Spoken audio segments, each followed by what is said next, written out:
Assalamualaikum warahmatullahi wabarakatuh. Perkenalkan, nama saya Ramadiana Fitnasa Putri, salah satu peserta pekerti dari UPG yang bekerja sama dengan UDK. Di kesempatan kali ini, saya ingin mengerjakan salah satu tugas pekerti yang diberikan pada tanggal 13 Juli tahun 2021, di mana tugasnya adalah meringkas atau menyampaikan kembali tentang materi yang sudah diberikan oleh materinya. Nah, materinya kali ini adalah teori belajar dan motivasi belajar. Di mana pada materi kali ini tujuannya adalah yang pertama,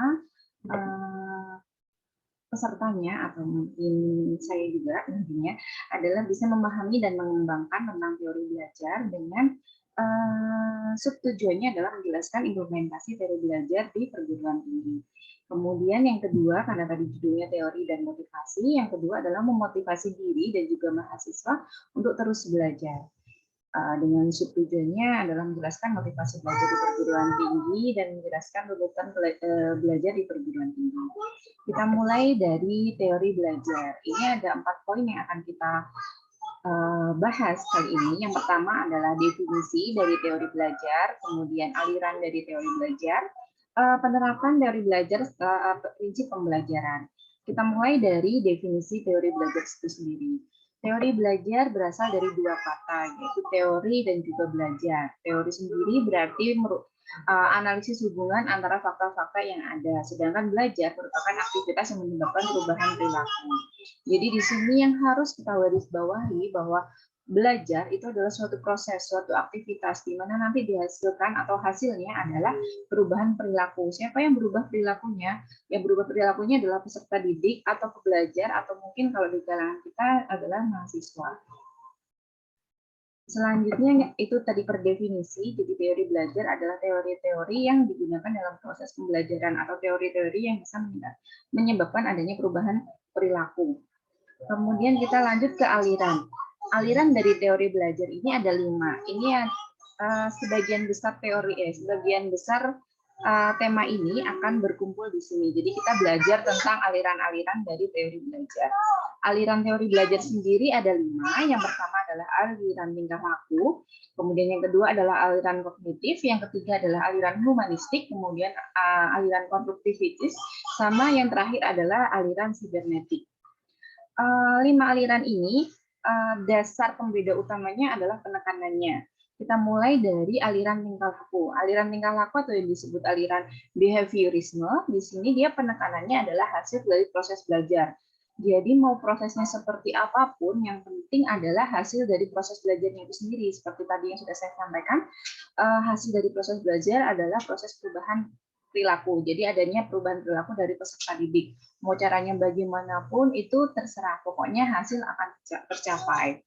Kemudian ada kognitif. Kalau kognitif ini dia fokusnya atau penekanannya adalah di proses belajar itu sendiri. Jadi bagaimana kita meramu sebuah materi sehingga pas proses pembelajaran nanti peserta didiknya itu bisa menikmatinya sehingga bisa mencapai tujuan dari pembelajaran itu sendiri. Kemudian yang ketiga adalah aliran humanistik. Kalau aliran humanistik ini dia penekanannya adalah materinya atau isi dari apa yang dipelajari. Selanjutnya adalah aliran konstruktivistik, di mana dia penekanannya adalah di peserta didiknya harus aktif. Gitu. Jadi di sini kalau mungkin di metode kita ada SCL atau Student Center Learning, nah di sini tuh konstruktivistik seperti itu. Jadi peserta didiknya itu harus aktif. Kemudian ada yang terakhir ada aliran sibernetik, di mana di sini penekanannya adalah sistem informasi. Apapun materinya, apapun mata kuliahnya, pokoknya harus ada sistem informasi dalam setiap materinya. Seperti itu penekanan di aliran sibernetik. Aliran ini punya kelemahan sama kelebihan sendiri. Untuk lebih jelas tentang aliran teori belajar, nanti akan saya jelaskan juga, karena ini juga salah satu pertanyaan di tugasnya, yaitu apa persamaan dan perbedaan dari teori belajar, sama nanti ada matriks yang harus diisi. Jadi akan saya jelaskan lebih jelas lagi di akhir nantinya. Di akhir video ini maksud saya. Oke, selanjutnya kita lanjut ke penerapan teori belajar. Jadi teori belajar yang ada 5 tadi, bagaimana penerapannya dalam proses belajar mengajar kita. Ada beberapa dasarnya yang kapan sih kita menerapkan teori ini? Karena tadi sudah saya jelaskan ada kelemahan dan kelebihan dari masing-masing teori, sehingga di disarankan kita mengkolaborasikan atau menggabungkan dua teori. Kalau misalnya kita memakai satu juga boleh, tapi pasti kalau satu saja itu biasanya kelemahan dan kelebihannya itu masih bisa kurang seimbang. Kalau misalnya kita menggabungkan dua, mungkin bisa lebih seimbang lagi sehingga hasil belajarnya juga baik, prosesnya juga baik. Penerapan teori belajar sendiri dilihat dari 4 faktor. Yang pertama tergantung pada kenyataannya. Misalnya di kenyataannya itu kita punya mahasiswa atau kelompok yang dia tuh aktif. Nah, kalau misalnya aktif, kita bisa pakai aliran yang konstruktivisme tadi. Kemudian kita lihat ke pengaruh teori belajarnya. Kalau kita fokusnya cuma ke hasil belajar, misalnya pokoknya harus ada perubahan perilaku seperti itu misalnya. Kalau misalnya seperti itu kita bisa pakai prinsip belajar yang tingkah laku atau behaviorisme. Kemudian keterampilan kita dalam mengajar. Kalau kita masih sebatas sebagai fasilitator, berarti kita cari yang proses-prosesnya yang siswanya harus aktif gitu. Atau misalnya kita terampil dalam sistem informasi, bisa kita pakai yang aliran yang penekanannya pada sistem informasi tadi. Kemudian kita juga harus merinci proses belajar mengajar kita. Kemudian kita bisa lihat, oh sepertinya lebih bagusan pakai teori belajar yang ini atau yang itu, atau gabungan dari yang ini atau yang itu, seperti itu. Jadi ini penerapan teori belajar harus memperhatikan 4 faktor ini. Kemudian selanjutnya adalah prinsip-prinsip dalam pembelajaran. Jadi prinsip-prinsip pembelajaran itu ada sekitar 12, di mana dia itu nanti ngaruhnya dari 5 faktor. Yang pertama ada faktor kognitif, faktor afektif, faktor perkembangan, faktor pribadi dan sosial, dan juga faktor perbedaan individual. Ini nanti akan memunculkan prinsip-prinsip pembelajaran. Itu tadi tentang teori belajar. Jadi tadi kita belajar tentang definisi, tentang teori belajar, kemudian aliran, kemudian penerapan teori belajar, sama prinsip dari pembelajaran. Selanjutnya saya akan membahas tentang motivasi belajar. Di sini ada 2 poin. Yang pertama adalah definisi, kemudian bagaimana yang kedua kita akan membahas tentang cara menumbuhkan motivasi. Kita mulai dari definisinya. Teori belajar, ini kayaknya saya belum ganti fotonya. Kita mulai dari motivasi belajar. Motivasi sendiri itu semacam kayak menggerakkan. Jadi apa yang menggerakkan itu kita sebut sebagai motivasi. Sehingga motivasi belajar adalah penggerak atau pendorong kita untuk mencapai prestasi atau untuk bisa mencapai tujuan pembelajaran, yaitu perubahan tingkah laku tadi. Kemudian selanjutnya kita bahas tentang cara menumbuhkan motivasi. Cara menumbuhkan motivasi itu seperti apa? Khususnya di sini adalah motivasi pembelajaran ya. Jadi bagaimana cara menumbuhkan motivasi pembelajaran? Mohon maaf, ini slide-nya mungkin agak kekeliruan, nanti bisa saya ganti. Yang pertama adalah dengan memberi angka. Kemudian misalnya nanti si ini kita kasih angka yang seperti ini kalau misalnya dia bisa mengerjakan ini. Nah, itu bisa menimbulkan motivasi di peserta didik atau pembelajarnya. Kemudian selain memberi angka, kita juga bisa memberi hadiah. Setelah itu kita juga bisa melakukan kompetisi, karena ada beberapa karakter siswa juga kalau memang dia dikompetisikan, biasanya mungkin jiwa kompetisinya muncul, terus dia akan lebih aktif lagi, ada yang seperti itu. Kemudian juga ada yang ego achievement, sama yang terakhir adalah memberi pujian.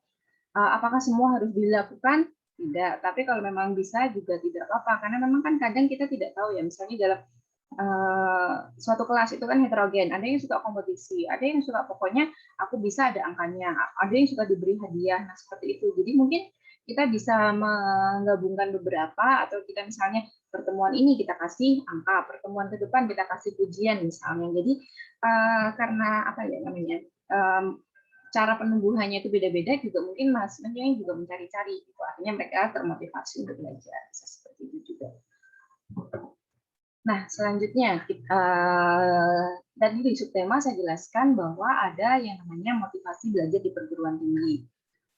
Pembelajaran atau belajar di perguruan tinggi itu prinsipnya adalah bukan hanya di perguruan tinggi ya, ini biasanya prinsip belajar adalah belajar itu sepanjang hayat. Jadi selama kita hidup kita harus belajar.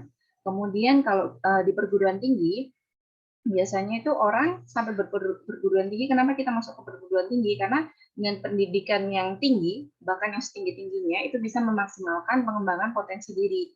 Potensi diri ini untuk apa? Biasanya untuk aplikasinya kita dalam kehidupan, sehingga kita bisa berguna bagi negara, kemudian kita juga berguna atau ucapan terima kasih kita pada Tuhan. Kemudian perguruan tinggi adalah pendidikan untuk orang dewasa, di mana yang tidak harus dicukupi terus, misalnya kita kasih materi terus, enggak. Jadi biasanya belajar di perguruan tinggi itu seperti kita mancing, gitu. Jadi kita jangan kasih dia langsung makanannya gitu. Jadi kita kasih umpannya dulu, terus biar dia bisa makan. Selanjutnya adalah tuntutan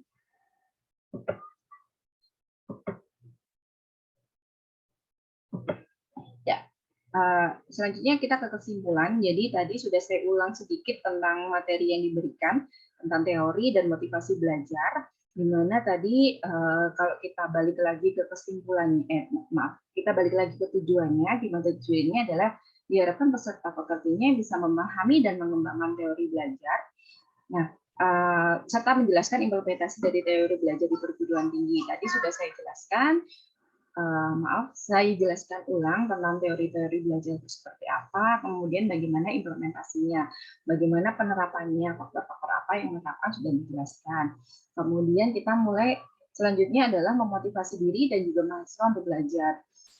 Kalau tadi di slide saya lebih ke arah motivasi mahasiswa ya, sebenarnya tadi motivasi mahasiswa itu juga bisa untuk diri kita sendiri. Sekarang kan lebih apa sih namanya kalau nggak salah, sekarang tuh lebih terkenal sama self award atau apa gitu. Jadi lebih ke arah penghargaan terhadap diri sendiri gitu. Jadi kita juga bisa memotivasi diri kita sendiri atau memotivasi dosen tadi ya untuk tetap memberikan yang terbaik untuk mahasiswanya. Caranya seperti apa? Seperti yang tadi, misalnya dengan pemberian angka, pemberian pujian, dan yang lainnya. Jadi ada 5 cara, sudah saya jelaskan. Oke, mungkin dari saya itu dulu tentang ringkasan atau penjelasan kembali tentang materi teori dan juga motivasi belajar. Selanjutnya adalah tugas nomor 2. Oh ya, video ini nanti akan saya upload ke YouTube, kemudian link YouTube-nya akan saya sertakan di sini. Selanjutnya soal tugas nomor 2 adalah jelaskan perbedaan dan persamaan antara teori belajar tingkah laku, kognitif, humanistik, sama sibernetik.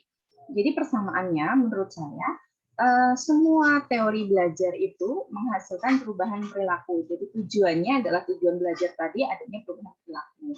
Kemudian dalam tiap teori belajar itu memiliki tujuan instruksional, kemudian memiliki materi pembelajaran, kemudian memiliki cara atau metode-metode tersendiri untuk evaluasi pembelajaran. Jadi persamaannya ada 2 poin. Yang pertama adalah menghasilkan perubahan perilaku. Yang kedua itu ada 3 hal yang dimiliki, yang memiliki persamaan, yaitu tujuan instruksional, materi pembelajaran, dan evaluasi pembelajaran. Sedangkan perbedaannya adalah di penekanannya. Ada yang menekankan pada hasil belajar, ada yang menekankan pada proses belajar, ada yang menekankan pada isi, ada yang menekankan pada keaktifan peserta, dan ada juga yang menekankan pada sistem informasi. Kemudian tokohnya pasti beda ya, jadi tokoh-tokoh yang mengembangkan dalam setiap teori belajar itu. Kemudian yang terakhir adalah proses belajar mengajarnya, ada yang memang diserahkan ke semua siswanya yang aktif, atau misalnya gurunya yang aktif seperti itu. Jadi itu yang pembedanya. Kemudian selanjutnya adalah tugas nomor 3. Tugas nomor 3 adalah mengisi matriks. Matriksnya adalah seperti ini. Sebentar, mungkin. Oke, saya mengecil dulu. Tugasnya adalah istilah matriks atau kolom di bawah ini dengan deskripsi atau penjelasan yang sesingkat mungkin.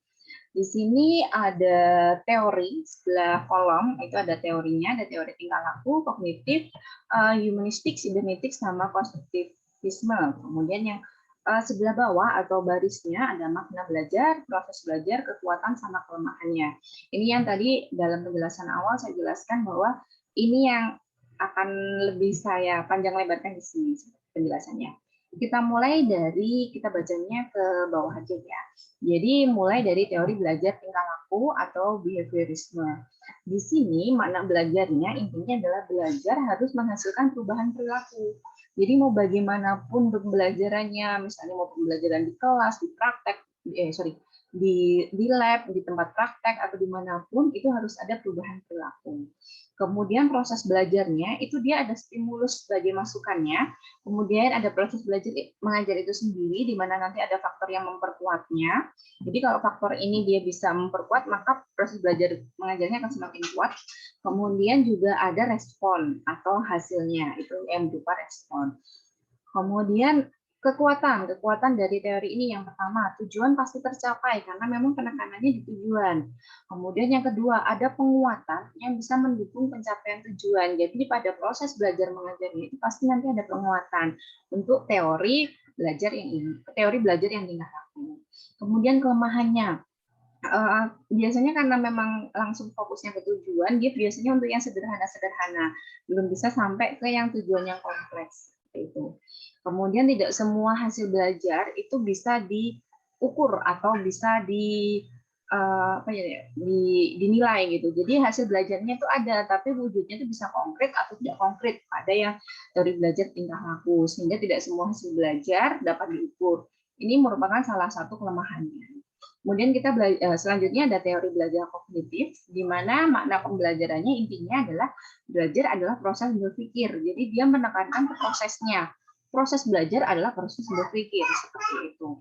Proses belajarnya sendiri merupakan belajar harus aktif dalam belajar dan membangun pemahaman yang bisa dipahami. Karena tadi dia fokusnya di proses berpikir, jadi dia itu harus paham gitu. Jadi ada intinya di sini ada paham sama proses berpikir. Misalnya pada proses pencernaan misalnya, proses pencernaan adalah makanan akan dicerna sampai menghasilkan energi. Dia harus paham bagaimana sih makanan tadi, misalnya kita ambil nasi, contoh nasi ya, bagaimana sih nasi tadi bisa menghasilkan energi. Dia harus berpikir, kira-kira kok bisa ya nasi menghasilkan energi? Kenapa gitu? Ternyata nasi bisa masuk ke dalam tubuh, misalnya kita nanti langsung ke lambung. Nah, di lambung ini dia akan dipecah. Pemecahannya ini nanti bisa menghasilkan energi. Nah, dia harus paham di tiap langkahnya gitu. Bagaimana nasi tadi bisa masuk ke lambung? Bagaimana di lambung itu nasi akan berubah menjadi energi. Itu akhirnya proses berpikirnya dia harus sampai ke benar-benar tahap pemahaman. Di sini yang pembelajaran yang kognitif. Jadi kekuatannya karena dia menekankan di proses berpikir, jadi pasti pembelajar, baik itu mahasiswa atau peserta didik atau siswa mungkin ya, pembelajarnya itu aktif gitu. Jadi selain aktif dia juga paham apa yang dia bilang, apa yang dia pelajari. Jadi kekuatannya di situ. Cuman di sini kelemahannya adalah suka dipraktekkan karena apa? Banyak hal, salah satunya mungkin adalah masih sedikitnya mahasiswa yang bisa atau pembelajar yang aktif gitu. Kemudian masih sedikitnya mahasiswa yang bisa mengeksplor pemikirannya gitu. Jadi karena dia pemikirannya nggak dieksplor, dia juga nggak paham, ya sudah pembelajarannya nggak bisa maksimal seperti itu. Kemudian yang ketiga adalah humanistik. Di sini humanistik makna belajarnya adalah usaha untuk memanusiakan manusia. Jadi di sini ada perikemanusiaan yang ditonjolkan, di mana proses belajar itu dia dianggap berhasil kalau si pembelajar memahami lingkungan dan dirinya sendiri, gitu. Karena fokusnya ke manusia. Jadi bagaimana lingkungan atau mungkin manusia-manusia yang ada di sekitarnya sama dia sendiri itu seperti apa? Kalau dia sudah paham berarti proses belajar mengajarnya dianggap berhasil. Nah, kekuatannya teknik belajar yang seperti ini, dia bisa menggunakan teknik belajar apa aja asal tujuan pembelajaran tercapai. Kemudian hampir sama kayak yang kognitif tadi, dia mendorong pembelajar atau mahasiswa tadi berpikir secara induktif. Jadi mulai dari yang kecil sampai nanti akhirnya kompleks gitu. Misalnya, oh nasi mengandung karbohidrat, kita contohkan ke nasi yang tadi ya. Nasi mengandung karbohidrat menghasilkan energi. Itu yang sederhana. Kemudian dia mulai kompleks nih. Nasi mengandung karbohidrat. Karbohidrat ini gula. Gula ini misalnya struktur kimianya adalah C6H12O6 misalnya. Nah, C6H12O6 lah ini yang nanti bisa menghasilkan energi. Energinya sebanyak 4 kalori misalnya. 4 kalori per gramnya. Misalnya seperti itu. Jadi itu berpikir induktif yang seperti itu. Kemudian mahasiswa juga bisa sampai mengaplikasikan ilmu. Kalau di humanistik itu bagusnya seperti itu karena dia sudah paham, kemudian dia mengaplikasikan sehingga balik lagi karena dia usaha memanusiakan manusia, jadi bisa sampai dia mengaplikasikan ilmunya itu tadi. Kelemahannya karena sangat kompleksnya tadi juga sehingga kelemahannya adalah biasanya agak sulit diaplikasikan atau agak sulit dilakukan ininya. Kemudian kita lanjut ke yang keempat, pembelajaran sibernetik, di mana di sini makna pembelajarannya, belajar adalah pengolahan informasi dengan sistem informasi. Di mana proses belajar mengajar, dia ditentukan oleh sistem informasi. Jadi sibernetik ini, dia fokusnya ke sistem informasi. Pokoknya harus ada sistem informasinya, intinya seperti itu. Jadi kekuatannya apa? Kekuatannya adalah sistem informasinya maju atau baik, tapi kelemahannya apa? Sukar dipraktekkan karena apa? Karena kadang tuh fokusnya lebih ke sistem informasi, bagaimana membangun sistem informasinya, bukan lebih ke arah bagaimana tujuan pembelajaran tercapai, sehingga ini sukar diaplikasikan. Kemudian yang terakhir adalah konstruktivistik. Di sini pembelajar harus secara aktif membangun pengetahuan berdasar pengetahuan yang dia punya sebelumnya. Jadi tadi dia misalnya sudah mengetahui kalau nasi bisa menghasilkan energi karena kandungan karbohidratnya. Kemudian dia nyari lagi nih materi selanjutnya. Bagaimana si karbohidrat tadi bisa menghasilkan 4 kalori per gramnya gitu. Dia cari lagi. Nah, pencarian materi yang setelahnya itu harus ada yang sebelumnya. Jadi kalau misalnya kita bikin RPS ya, kita bikin RPS mata kuliah ini harus ada mata kuliah prasyaratnya, hampir sama kayak teori ini. Jadi membangun ilmu baru, tapi ilmu sebelumnya harus dia sudah punya. Kemudian proses belajarnya bersifat generatif, di mana dia menciptakan suatu makna dari apa yang dipelajari. Jadi hampir sama kayak kognitif sama humanistik ya. Kemudian mahasiswa sadar, kekuatannya yang pertama, mahasiswa sadar tentang ketepatan gagasannya. Jadi dia bisa mempertanggungjawabkan apa yang dia omongkan. Untuk yang konstruktivisme itu seperti itu. Kemudian pembelajaran juga sudah menyesuaikan kehidupan sosial. Jadi sudah mulai masuk kayak yang humanistik tadi. Tapi kelemahannya biasanya pendidiknya yang kurang bisa mendukung. Kemudian nggak semua mahasiswa atau nggak semua pembelajar itu karakteristiknya sama. Seperti yang tadi sudah saya sebutkan bahwa dalam satu kelas kan biasanya heterogen. Nah, kalau misalnya seperti itu nggak bisa kita pakai satu prinsip ini. Nah, ini adalah tabel dari teori belajar. Untuk pengaplikasiannya mungkin kita bisa melihat dari sini dasarnya, oh lebih baik sepertinya humanistik ini di combine atau digabungkan dengan yang tingkah laku, misalnya seperti itu, bisa seperti itu. Nah, itu tadi tugas saya. Jadi tugasnya yang pertama adalah tadi mengulang kembali tentang teorinya, kemudian yang kedua adalah menjelaskan persamaan dan perbedaannya, sudah. Kemudian yang ketiga adalah mengisi matriks ini. Jadi untuk video ini saya cukupkan sampai di sini. Kurang salah dan hilafnya saya dalam penjelasannya atau dalam pengisian tugasnya atau pengisian matriksnya mohon dimaafkan. Saya akhiri. Wassalamualaikum warahmatullahi wabarakatuh.